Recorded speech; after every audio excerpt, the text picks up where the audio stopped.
Melanjutkan kisah dari seri sebelumnya, setelah terjadi insiden di Pulau Sabodi, bajak laut Speed akhirnya berlabuh ke Pulau Manusia Ikan.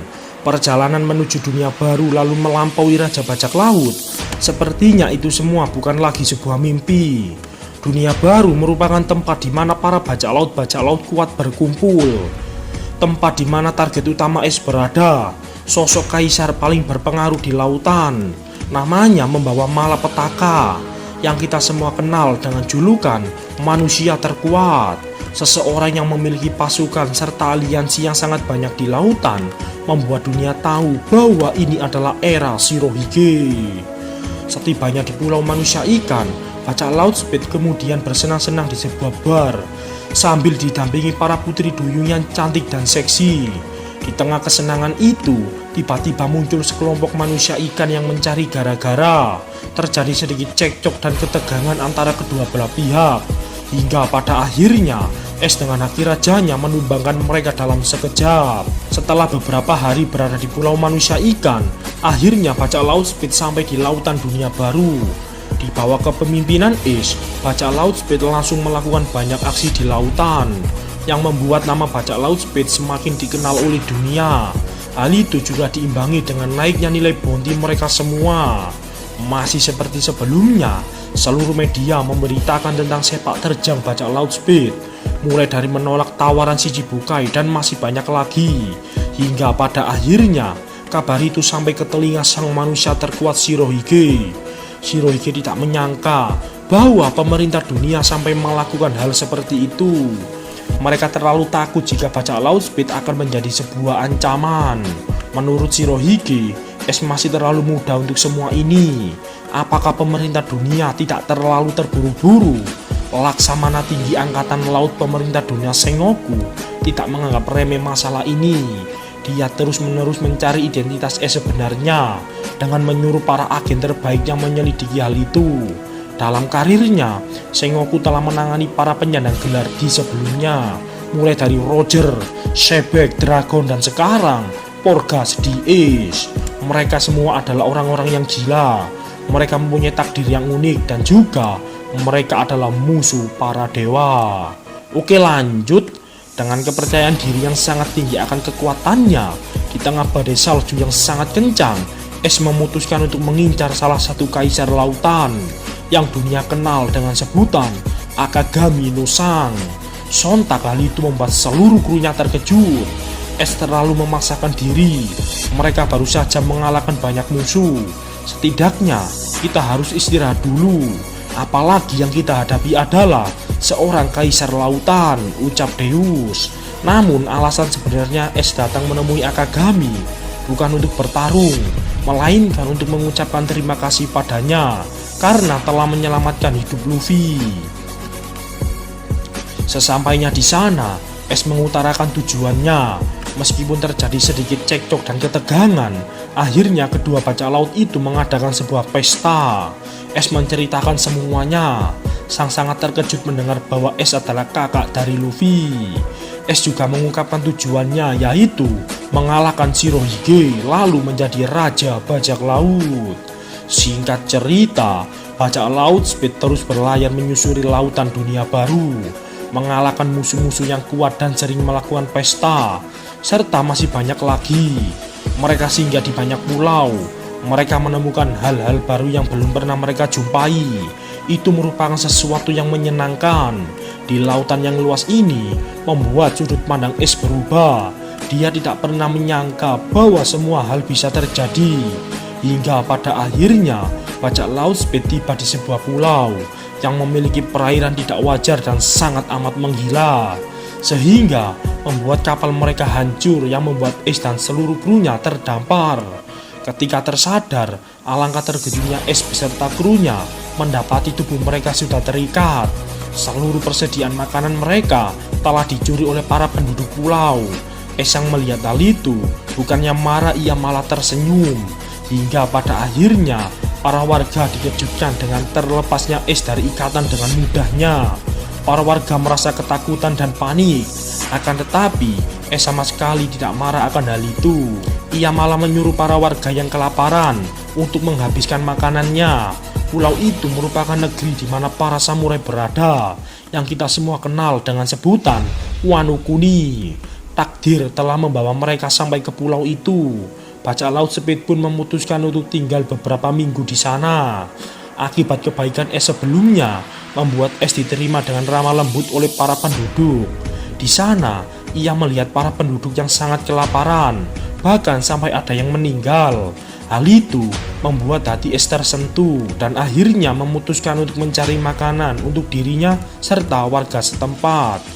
Es juga berteman baik dengan seorang bocah perempuan bernama Otama. Otama adalah anak yatim piatu. Orang tuanya telah meninggal atas kekejaman negeri ini. Otama mengajari Es banyak hal tentang negeri ini. Di antaranya ialah membuat kasa dan masih banyak lagi. Hubungan Es dan Otama layaknya seorang adik dan kakak, ini petunjuknya. Oke lanjut, di negeri Wano ini, para masyarakat hidup dengan dipenuhi kesengsaraan dan penderitaan. Shogun yang memimpin negeri Wano sungguh sangat amat kejam. Kekuasaan mengambil alih segalanya. Shogun menculik para masyarakat bahkan anak-anak untuk dijadikan sesembahan kepada iblis yang mendiami pulau Onigashima. Es yang mengetahui hal itu langsung berencana untuk menyelamatkan mereka semua. Dengan kekuatan yang ia miliki, Es sangat percaya diri. Akan tetapi, musuh yang akan Es hadapi kali ini bukanlah main-main. Saya tekankan lagi bahwa dia adalah sosok malapetaka. Dunia mengenalnya dengan sebutan Raja Binatang Buas, yang kita semua kenal dengan julukan Hyakuju no Kaido. Es benar-benar gila, dia sangat percaya diri akan kekuatannya. Hal itu wajar saja sebab dia adalah anak dari Raja Bajak Laut. Bersama krunya, ia akhirnya sampai di pulau Onigashima. Pulau itu sangat aneh dengan wujud menyerupai kepala monster. Es menghancurkan setiap sisi ruangan Onigashima. Mereka melawan para penjaga dan berhasil mengalahkannya. Onigashima benar-benar kacau parah kala itu. Semua hancur, hingga pada akhirnya mereka berhasil menyelamatkan para sandera yang telah diculik. Oke lanjut, dia adalah Yamato, ini orangnya. Yamato yang melihat Es melakukan kerusakan di Onigashima sama sekali tidak peduli tentang hal itu. Akan tetapi, setelah melihat kerusakan yang sangat amat parah, membuat Yamato harus turun tangan menghentikannya. Jual beli serangan antara Es melawan Yamato sangat amat menegangkan. Mereka berdua bertarung dengan seimbang. Di tengah pertarungan, Es dan Yamato mengenalkan dirinya masing-masing. Dimulai dari Es yang mengenalkan namanya dan datang ke sini untuk membunuh Kaido. Lalu disusul Yamato yang mengenalkan dirinya serta jati dirinya. Karena misi menyelamatkan para anak-anak sudah selesai, Deus beserta kru lainnya menyuruh Es segera pergi meninggalkan tempat ini. Namun Es menyuruh agar rekannya pergi duluan, karena saat ini Es sedang bersemangat menikmati pertarungan. Alhasil, Deus pun membawa anak-anak dan para masyarakat pergi meninggalkan Onigashima. Pertarungan antara Es melawan Yamato kembali dimulai. Jual beli serangan antara kedua belah pihak sangat amat epik. Pertarungan Es melawan Yamato berakhir dengan diiringi minum sake bersama di pinggir tebing di bawah pancaran bulan purnama. Keduanya menghabiskan malam bersama dengan bercerita panjang lebar tentang luasnya lautan serta sepak terjang para bajak laut di luar sana, seperti Cavendish, Eustace Captain Kidd, Trafalgar Law, Kapune Gingbek, dan masih banyak lagi yang saat ini tengah mengemparkan media dunia. Akan tetapi dari mereka semua, yang paling hebat nanti adalah adikku yang akan segera berlayar beberapa tahun lagi. Sangat percaya diri pada adiknya. Dia terus-menerus membicarakan tentang adiknya pada Yamato. Meminta pada Yamato agar tidak menertawakan mimpi adiknya suatu hari nanti. Dan Sabo tidak akan pernah memaafkan siapa saja yang menertawakan mimpi adiknya. Meskipun itu adalah mimpi yang gila, tapi aku yakin dia akan menjadi. Belum sempat menyelesaikan ucapannya, Yamato berteriak bergembira bahwa itu seperti yang tertera dalam buku ini. Itu adalah buku jurnal peninggalan sang pahlawan Wano Kuni, yaitu Shogun Kozuki Oden. Dengan perasaan terharu, Yamato mengatakan bahwa ia tidak akan menertawakan mimpi hebat itu, karena dahulu ada orang yang selalu berkata seperti itu. Namun semua orang menertawakannya. Semua orang mengatakan bahwa itu hanyalah omong kosong. Dia tak lain dan tak bukan adalah Raja Bajak Laut Goldie Roger. Yamato kemudian membuatkan fever card untuk Ace. Ace pun akhirnya pergi meninggalkan Onigashima. Itu merupakan hari di mana dua anak yang sama-sama membenci sosok ayahnya berbagi cerita satu sama lain. Hubungan pertemanan Yamato dan Ace dimulai sejak saat itu. Oke, lanjut. Setelah beberapa minggu di negeri Wano, Bajak Laut Speed akhirnya meninggalkan negeri. Sebelum pergi, Ace berjanji akan kembali lagi suatu hari nanti dan akan membebaskan negeri Wano dari kejamnya perbudakan. Karena kontribusi Ace yang begitu besar kepada para masyarakat, seluruh masyarakat menganggap Ace seorang legenda seperti Kozuki Oden. Maka jangan salah jika judul anime terbaru ialah Dia Akan Tiba, Ace Sang Legenda Negeri Wano. Sehingga membuat para masyarakat sangat amat menyukai Ace, tak terkecuali Otama. Kapal Bajak Laut Speed mulai berlayar meninggalkan Wano.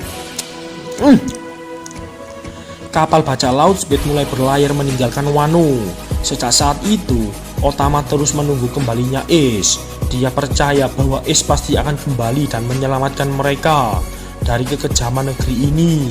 Faktanya, itu merupakan pertemuan pertama dan terakhir bagi mereka berdua.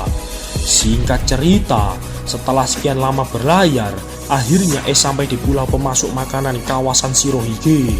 Mereka berencana menunggu Shirohige dan akan segera mengalahkannya. Di tengah penungguan itu, tiba-tiba mereka dikejutkan dengan munculnya tornado air. Dengan hikennya, Ace menghentikan tornado itu. Benturan dua serangan kuat itu menimbulkan uap yang sangat amat tebal. Di balik tebalnya uap, muncul seorang Shichibukai bernama Jinbe sang kesatria lautan. Ini orangnya. Jinbe merupakan seorang manusia ikan yang memiliki kekuatan yang hebat. Shichibukai merupakan organisasi penyeimbang dunia yang berisikan orang-orang kuat nan mengerikan. Akan tetapi, Ace sama sekali tidak gentar mendengar gelar itu. Ace adalah orang yang gila. Dia sangat berambisi. Dia sangat percaya diri akan kekuatannya. Dia berpikir bahwa dengan kekuatannya, ia bisa mengalahkan para musuhnya dengan mudah. Tapi pemikiran itu bisa berbalik menyerangnya suatu hari nanti.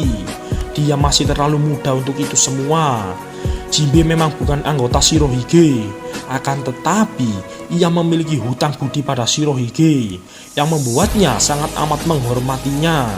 Ia menjaga pulau kawasan Shirohige dan tidak akan membiarkan bajak laut seperti Ace bertindak seenaknya. Pertarungan antara Ace melawan Jinbe pun tak dapat terelakkan. Jual beli serangan antara kedua belah pihak terlihat seimbang. Pertarungan itu memakan waktu hingga 5 hari. Julukannya sebagai kesatria lautan bukanlah main-main. Dia mampu menahan pukulan api Ace hingga pada akhirnya pertarungan itu berakhir imbang. Keduanya tidak sanggup lagi melanjutkan pertarungan dan akhirnya mereka berdua tumbang. Oke, lanjut. Namun masalah sebenarnya dimulai di sini. Muncul kapal besar yang kita semua kenal dengan sebutan Moby Dick yang sontak membuat semuanya terkejut. Dia akhirnya datang. Sang manusia terkuat, pemilik era bajak laut, sosok malapetaka dunia yang kita semua kenal dengan sebutan Shirohige. Bersama seluruh armadanya, Shirohige akhirnya datang. Akibat pertarungan sebelumnya melawan Jinbe, Es tidak bisa berbuat apa-apa. Tubuhnya sudah tidak kuat lagi jika dipaksakan untuk bertarung. Rasa keputusasaan di depan orang yang sangat ingin dia kalahkan, sungguh itu merupakan sesuatu yang sangat amat menghinakan. Es dihadapkan oleh dua pilihan yang sulit, lari dan membuang seluruh mimpinya, atau bertarung melawan Shirohige yang jelas-jelas pasti akan kalah. Akan tetapi, Es merupakan orang yang hebat. Dia adalah orang yang selalu memegang kata-katanya. Dia sangat paham posisinya saat ini. Es sadar jika dengan kondisi seperti ini, ia tidak bisa mengalahkan Shirohige. Jadi dia menyuruh seluruh krunya untuk segera kabur dari tempat ini. Akan tetapi, Deus dan seluruh kru lainnya menolak hal itu. Es rela menyelamatkan seluruh krunya dengan cara mengorbankan nyawanya. Sifat itu sama persis dengan ayahnya. Deus sangat marah mendengar Es berkata seperti itu. Dia sangat tahu tentang kepribadian Es. Deus memarahi Es karena selalu memikul beban sendirian dan selalu menerjang bahaya seorang diri. Saat ini bukan waktunya bersikap ceroboh dan kekanak-kanakan, karena musuh kita kali ini adalah seorang monster lautan, ucap Deus. Es selalu menciptakan dinding api agar seluruh krunya bisa kabur secepatnya sambil berkata, "Aku tak akan kalah. Aku tidak akan menyesal jika aku harus mati. Jika aku tidak menemukan jawaban untuk hal tersebut, apakah orang sepertiku masih diperbolehkan untuk hidup?" Deus yang memahami maksud Es dengan rasa bersedih meminta seluruh kru lainnya secepatnya pergi meninggalkan Es sendirian. Dari sini dapat kita ambil kesimpulan bahwa meskipun hari-hari Es dipenuhi dengan kegembiraan serta hiruk tawa, ia masih selalu memikirkan masa lalunya, yaitu memikul bebannya sebagai anak dari Raja Bajak Laut. Oke, lanjut. Hingga pada akhirnya pertarungan antara Shirohige melawan Es pun dimulai. Meskipun terjadi jual beli serangan yang hebat, namun kita semua sudah tahu siapa pemenangnya. Shirohige mengalahkan Es dengan mudahnya. Shirohige yang melihat tanggung jawab Es yang begitu besar merasa tertarik pada sosok Es. Ia ingin merekrut Es untuk menjadi salah satu krunya. "Jika kau ingin mengarungi lautan ini, sandanglah namaku dan berbuatlah sesukamu," ucap Shirohige. Dan akhirnya Es pun tak sadarkan diri. Cerita berpindah ke Deus dan kru lainnya. Sesampainya di kapal, mereka dikejutkan dengan adanya kru Shirohige yang sudah menunggu mereka di sana. Deus dan kru lainnya dihajar habis-habisan tanpa adanya perlawanan. Orang itu sangat amat kuat. Namanya tidak masuk dalam daftar orang yang harus diwaspadai. Dia bukan salah satu komandan divisi Shirohige. Orang itu tak lain dan tak bukan adalah Marshal the Teach. Dari sini dapat kita ambil kesimpulan bahwa Teach merupakan seseorang yang kuat, meskipun dia selalu berpura-pura bodoh dan lemah. Sejak saat itu juga Deus mengetahui kebenaran mengapa Es sangat membenci Raja Bajak Laut dan sangat ingin sekali melampauinya. Sebab dia adalah anak kandung Raja Bajak Laut itu sendiri. Selama ini Es telah menanggung beban yang sangat berat dan Deus merasa bersalah karena telah mengungkit-ungkit sosok Raja Bajak Laut sebelumnya. Oke, lanjut. Setelah bertarung melawan Shirohige, Es terbangun dari pingsannya. Dengan ditemani indahnya langit malam bertabur bintang, di tengah lautan dunia baru, di tengah kesendirian, Es membayangkan semua mimpinya. Mulai dari melampaui Raja Bajak Laut, mengalahkan Shirohige lalu menjadi yang terkuat, dan masih banyak lagi. Akan tetapi, itu semua hanyalah bualan belaka. Faktanya, Es telah gagal menggapai mimpi besarnya. Sejak saat itu pula, Es sadar bahwa untuk pertama kalinya ia telah dikalahkan. Di tengah rasa keputusasaan yang mendalam, datang komandan divisi keempat bajak laut Shirohige. Ia bernama Saji, ini orangnya. Dia merupakan seorang koki yang sangat baik hati. Dari semua kru Shirohige, hanya Saji yang sangat memperdulikan kondisi Es. Dia menyambut Es dengan ramah lembut. Saji juga menceritakan semua yang telah terjadi ketika Es pingsan, mulai dari kru Es yang datang kembali untuk menyelamatkannya. Karena mereka musuh, mereka akhirnya ditangkap lalu disuruh bekerja sebagai kacung di bidang keahliannya masing-masing. Es tidak percaya hal itu, lantas mencoba mengeceknya sendiri. Dan apa yang dikatakan Saji ternyata benar. Bahkan mereka sangat bergembira, padahal posisi mereka sekarang ini merupakan seorang tawanan. Setelah beberapa hari di kapal Shirohige, Ace masih sangat keras kepala ingin membunuh Shirohige, namun selalu gagal. Bahkan di sela tidur pun Shirohige masih bisa mengalahkan Ace. Kenapa begitu sulit sekali bagi Ace membunuh Shirohige yang notabene hanyalah seorang kakek tua? Saji menjelaskan bahwa Shirohige adalah seseorang yang sangat fokus, berkomitmen tinggi, bertekad kuat, taat bayar pajak, serta seseorang yang paling dekat menjadi raja bajak laut. Dan orang seperti itu mustahil bisa dikalahkan dengan mudah. Ace bertanya-tanya mengapa seluruh krunya memanggil Shirohige dengan sebutan ayah. Menurut Ace, itu merupakan sesuatu yang aneh. Belum sempat melanjutkan pembicaraannya, Ace terjatuh akibat sebelumnya terkena pukulan dari Shirohige. Saji dengan segera menyuruh Ace untuk pergi ke ruang medis. Namun Ace masih sangat angkuh dengan tidak menganggap belas kasihan pada bajak laut Shirohige. Bagi Ace, bajak laut Shirohige tetaplah seorang musuh. Sesampainya di ruang medis, terdapat Deus yang asik bersenang-senang dengan para suster cantik yang sontak membuat Ace sangat amat terkejut. "Hei Deus, apa yang sedang kau lakukan di sini? Kau pasti datang ke sini untuk bersenang-senang dengan para suster ini kan?" ucap Ace. "Apa kau bodoh? Aku di sini sedang menganalisis ilmu kedokteran," ucap Deus. "Sebentar lagi aku pasti akan membunuh Shirohige," ucap Ace. "Kalau ada orang yang memberimu makanan dan tempat tinggal, kau seharusnya bersikap ramah pada mereka," ucap Deus. "Jika dia memberikan tempat untukku di sini, maka aku akan memanfaatkan kesempatan ini untuk membunuhnya," ucap Ace. Hingga pada akhirnya Ace selalu mencoba untuk membunuh Shirohige. Akan tetapi, seperti yang dikatakan Saji sebelumnya, Ace selalu gagal. Bahkan, Shirohige menyuruh Ace untuk membunuhnya kapan saja jika ia bisa. Oke, lanjut. Singkat cerita, hubungan antara Ace dengan kru bajak laut Shirohige lainnya semakin akur. Mulai dari bertarung bersama, makan bersama, dan masih banyak lagi. Meskipun hubungan Ace dengan seluruh kru Shirohige cukup baik, itu sama sekali tidak menyurutkan tekad Ace, yakni membunuh Shirohige. Akan tetapi, hal itu selalu gagal. Pertempuran demi pertempuran, Ace jalani bersama bajak laut Shirohige lainnya. Di sela pertarungan melawan musuh-musuh yang kuat, Ace juga belajar dari pengalaman, mulai dengan memperdalam penguasaan haki dan buah iblisnya, serta masih banyak hal baru yang ia dapatkan di lautan. Beberapa bulan kemudian, akibat hubungan Ace yang semakin baik dengan seluruh kru Shirohige, membuat Ace mengetahui fakta yang amat mengejutkan. Shirohige yang Ace kira merupakan bajak laut yang jahat dan kejam, serta suka menebar teror ke seluruh lautan, ternyata itu semua berbeda 190 derajat dari dugaannya.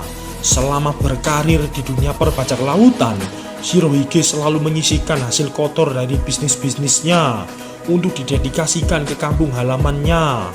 Kampung halaman Shirohige merupakan pulau yang sangat amat miskin. Saking miskinnya, sampai-sampai tidak bisa membayar upeti ke pemerintah dunia, yang membuat bandit dan para bajak laut bengis bebas berkeliaran dan menjadi pulau bebas hukum. Hal seperti itu juga terjadi pada pulau-pulau yang memiliki nasib yang sama dengan kampung halaman Shirohige. Itulah alasan mengapa Shirohige menaruh bendera di pulau-pulau itu, sebagai tanda bahwa itu merupakan kawasan Shirohige. Agar para bandit dan bajak laut kejam ketakutan setelah mendengar nama Shirohige. Shirohige adalah orang yang seperti itu. Dia tidak peduli dunia menyebutnya sebagai seorang penjahat, pembunuh, atau sesuatu hal buruk tentangnya. Bagi Shirohige, itu tidaklah penting. Dia akan membuat seluruh dunia mengingat namanya dengan caranya sendiri. Itulah Edward Nugget. Dari sini dapat kita ambil kesimpulan bahwa Shirohige merupakan sosok yang berkarisma, pekerja keras, serta orang yang baik hati. Oke, lanjut. Sampai saat ini Ace masih terus menantang Shirohige untuk bertarung, namun hasilnya masih sama saja. Dia bahkan tidak bisa membuat Shirohige serius. Setiap hari Shirohige menerima tantangan Ace, namun Ace selalu kalah. Hingga pada akhirnya, akibat latihan keras selama ini, Es bisa memaksa Shirohige harus menggunakan kekuatan gura-guranya yang membuat seluruh anak-anak Shirohige terkejut. Bahkan Shirohige itu sendiri. Apakah itu merupakan sebuah kebanggaan? Tentu saja itu merupakan sebuah kebanggaan tersendiri bagi Ace. Sambil tertawa, Shirohige berkata, "Kau memang bocah yang merepotkan." Meskipun telah membuat Shirohige sedikit serius, itu merupakan kekalahan Ace yang ke-99 kalinya coy. Gila ini si Shirohige coy. Singkat cerita, Saji meminta agar Shirohige tidak menanggapi permintaan Ace untuk bertarung setiap hari. Meskipun Shirohige adalah manusia terkuat, Saji khawatir akan kesehatan Shirohige yang semakin menurun dan memburuk. Akibat usianya yang tak lagi muda, membuat Shirohige harus lebih banyak beristirahat. Namun, Shirohige menolak hal itu.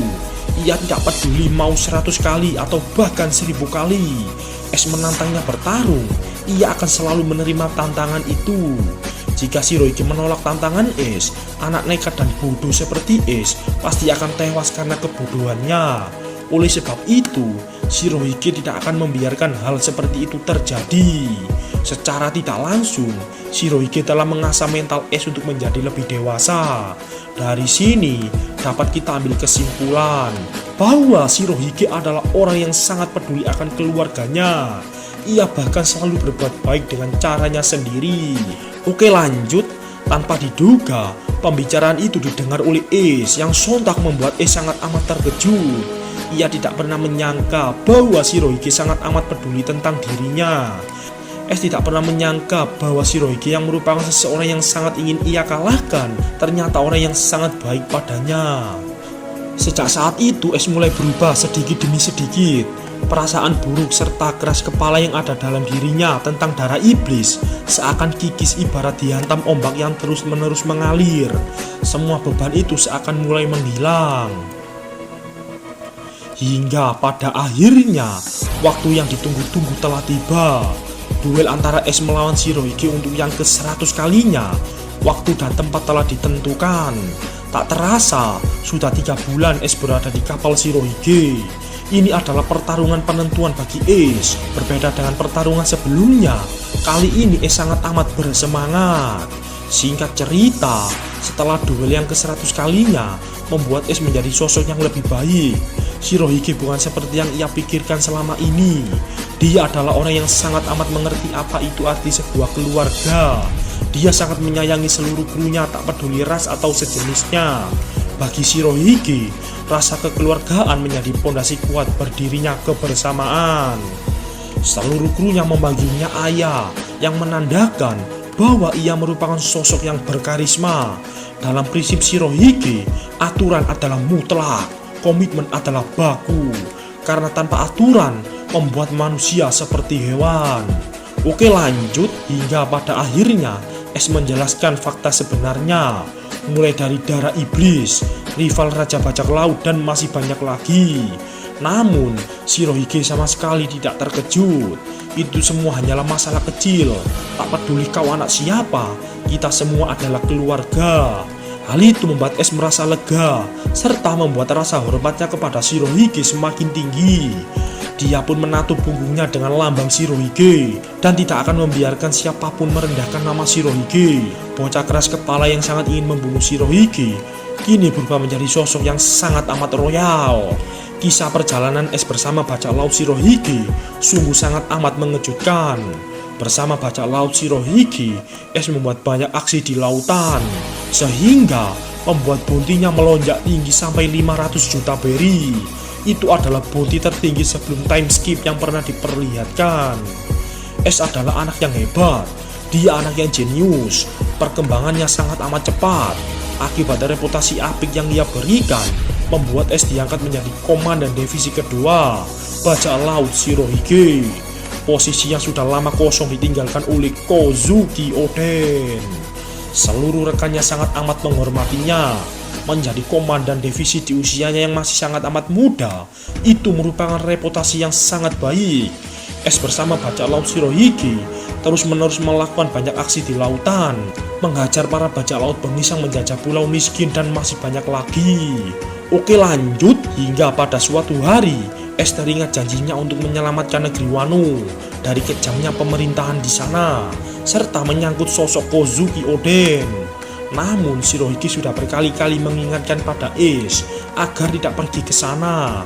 Marco dan yang lainnya sudah beberapa kali berencana pergi ke sana, namun mereka berpikir pasti akan ada banyak korban jiwa. Terlebih lagi, para penduduk Wano pasti banyak yang akan tewas, yang notabene perang antar kaisar pasti sangat amat dahsyat. Akan tetapi, Ace masih ngotot untuk pergi ke Wano seorang diri. Alhasil, Shirohige yang turun tangan langsung menghentikan Ace. Menurut Shirohige, Ace masih belum mampu untuk mengalahkan seorang yang bahkan orang sekuat Oden tidak mampu mengalahkannya. Sosok monster yang memiliki julukan sang makhluk terkuat. Siapa lagi kalau bukan Yakujo no Kaido, kaisar lautan sama seperti Shirohige. Shirohige melakukan hal itu bukan karena ia lemah atau takut pada Kaido. Bagi Shirohige, Kaido hanyalah bocah magang di kapal rock dulu. Shirohige adalah monster sebenarnya. Dia adalah malapetaka. Bahkan ia bisa menenggelamkan pulau jika ia sedang marah besar. Sosok kaisar lautan yang memiliki teritori terbesar dari 3 kaisar lainnya, serta pasukan dan aliansi yang sangat banyak di lautan, membuat dunia tahu bahwa ini adalah era Shirohige. Jika Shirohige sudah memberikan komando, tak peduli dia Kaido, Sang, Big Mom, atau bahkan markas besar angkatan laut, Shirohige bersama seluruh armada besarnya pasti akan datang tanpa rasa takut sedikit pun. Itulah bajak laut Shirohige.